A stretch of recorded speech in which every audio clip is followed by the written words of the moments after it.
আমাদের বাংলাদেশের দিক থেকে চিন্তা করে আমি একটা কবিতা বানাইছি। তো কবিতাটা বলার আগে আমি দুইটা কথা বলি। মানে আমাদের বাংলাদেশের যে কবিতাগুলো আয়া চাঁদ মামা, তারপর ওই দেখা যায় তাল গাছ, হাট্টিমা টিমটিম, যে সব কবিতাগুলো আমরা শিক্ষা নিয়েছি, এই কবিতাগুলো আমরা দেশের বাইরে এসে কোনো কাজে লাগাতে পারি না। তো ওই দিক থেকে যদিও আমি বলি আমার কবিতাটা খুব ভালো একটা রিয়েকশনে আসবে, খুব ভালো একটা আপনার ট্রেন্ডিং এ আসবে, মানে এটার একটা ভ্যালু আছে, মানে ওই কবিতার কোনো ভ্যালু নাই। আমার কবিতার যে নামটা দিছি আমি বুড়া বেটি, আমার কবিতার নাম হলো বুড়া বেটি। তো কবিতাটা আপনাদেরকে পড়ে শোনাই।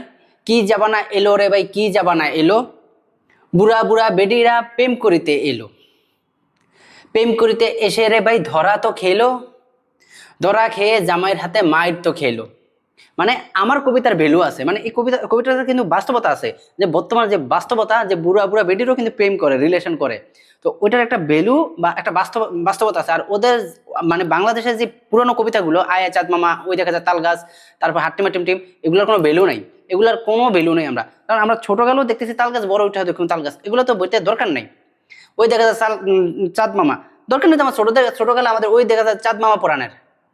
আমাদের যেটা দরকার ওইটা পড়ান, যেটা দিলে আমাদের একটা কাজে আসবে, আমরা খুব ভালো একটা পজিশনে যাবো, ওইরকম একটা শিক্ষা দেন।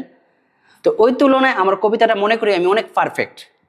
যদি আপনাদের কোনো আমাদের কোনো আপনার কবি থাকেন আমাদের দেশে, যদি আপনাদের নজরে বইটা কবিতাটা যায়, বইতে অ্যাড করে দিয়েন।